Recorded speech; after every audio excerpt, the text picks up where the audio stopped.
Surfing has this allure. It's about risk. It's about the unknown. It's about volatility. It's different to any sport on the planet. Every single time you go surfing, there's a moment where you take that leap and you go from one medium to another.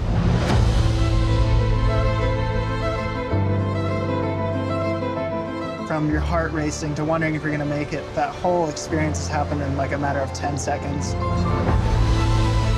Sometimes you just see that wall of water. It's so powerful. That wave that you're riding traveled thousands of miles. It's special energy, like the wave can choose you. It's way more than just a sport. It's an absolute love story between humans and Earth.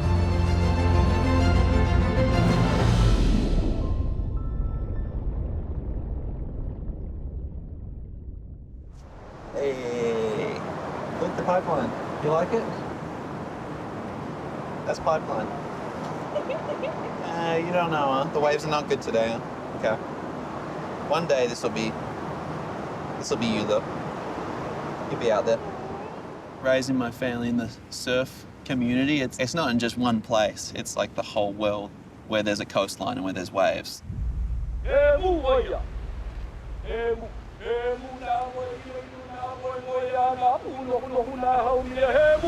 Surfing to Native Hawaiians is kind of like a way of life and also kind of like a rite of passage.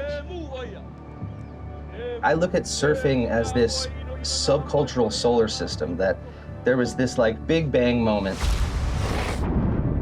No one really knows where and when. Someone stood up on a wave, on a piece of wood, and then it became the sport of kings and queens. Surfing was part of the structure of the community in Hawaii. It was deep-rooted. So the North Shore became sort of the center of the surfing universe.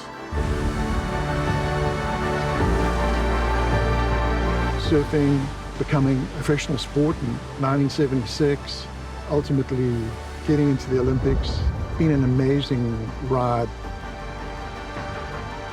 The person that wins that gold medal at Chopu, if the surf is on, that's going to be the greatest athlete of that Olympic Games.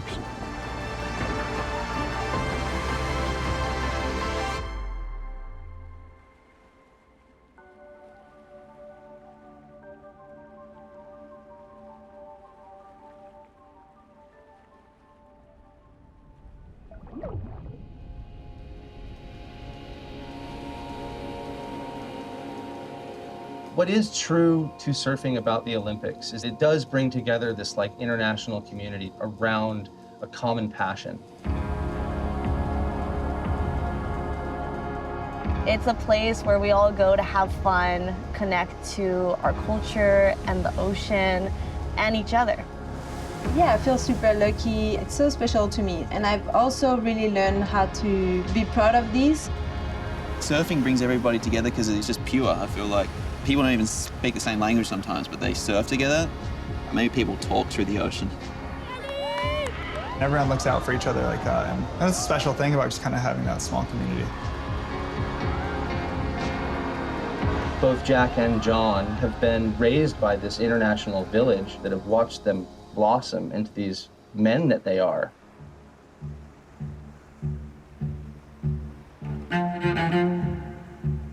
Over the past 20 years, high-performance surfing has become an almost acrobatic or a gymnastic sport. What's beautiful about the surfing that someone like Jack Robinson or John Florence does is that it combines the classical styles of traditional surfing with modern, futuristic, aerial, full-power surfing. With both Jack Robinson and John Florence, they were raised as prodigies. As teenagers, they were on the covers of magazines and were being flown around the world with the best surfers on the planet.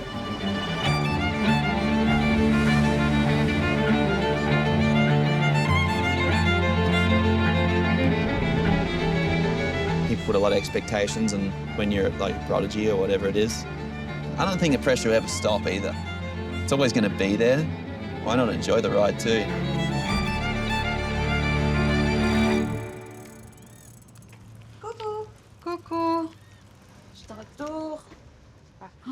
Ah, je regardais des photos, trop mignon. Quand tu étais petite. And Mama was a super mama, taking us to all the competitions, all my friends. We had the smallest car, we took all the surfboards. But me, I don't like big waves. I am scared. I'm more scared than her. I never dreamed of the Olympics, but in my little notebooks, I would be writing, I want to be a professional surfer. The women were only just finding the precipice of what's possible for the way that we move with waves. There's a lot of young girls that are pushing the limits, especially in wave of consequences. For years, women didn't get to surf at Waves of Consequence on tour. They didn't get heats at Pipe and they didn't get heats in Tahiti. I feel lucky to be in that position with where the women surfing is right now. The future of women surfing is really bright. To see Joanne performing at the highest level, it sets this new bar for what it means to be a professional female surfer.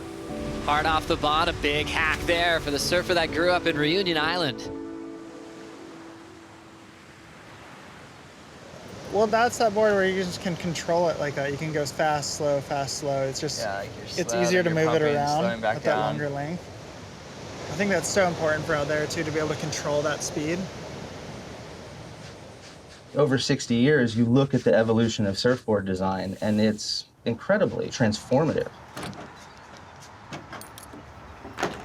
We've been doing a bit of board testing, just kind of locking in designs for the year. So being able to ride a smaller board in a bigger wave changed everything for me and how I looked at being able to do turns at higher speed. I think with the way surfing is judged today, there's a huge amount of creativity. Jack Robinson on the answer back here, pumps, pulls up on the rail, and Jack answers back. Surfing's judged on a 1 through 10 scale. They like to say that it's about speed, power, and flow. Way back in the barrel, way back. As casual as it gets for John. It's different to being on a sporting field that's bounded by white lines. And it's up to us to choreograph what it is that we're doing with this wave, but it's also up to the wave. Everything is about timing. Here we go out the back on the right-hander, back door in the barrel. Tyler Wright comes out. Everything builds up to just that moment. Just you, your board, it's the ocean. That's it. The surfer that's going to win the gold medal in Tahiti, with the eyes of the world on you, it's the biggest pressure that any surfer will have ever felt in history.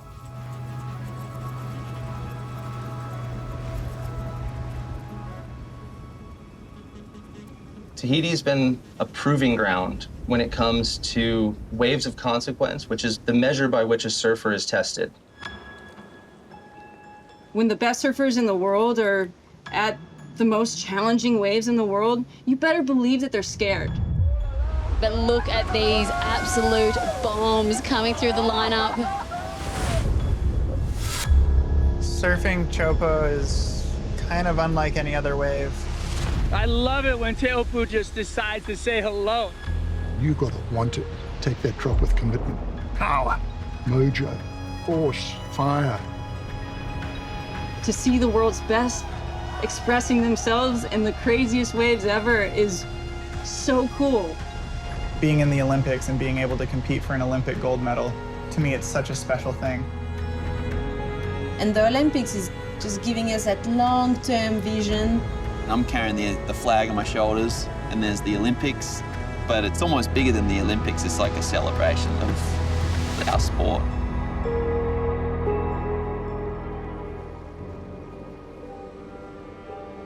The beautiful thing about surfing is the ability to bridge cultural gaps between people.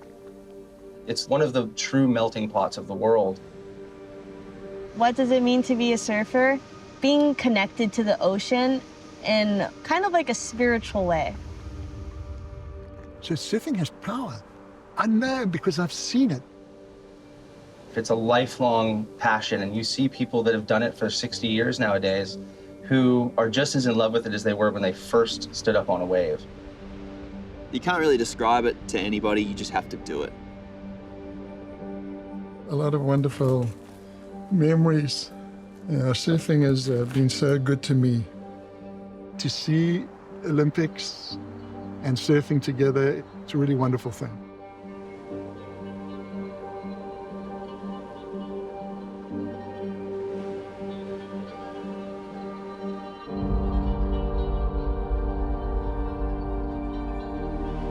For as long as we've been in the water, wave sliding has been a way of life. A sacred practice, passed down for generations, that harnesses Earth's energy. A culture that's not only survived, but gotten stronger. There were no lifeguards, film crews, or fans, and no prize money on the line, just pride.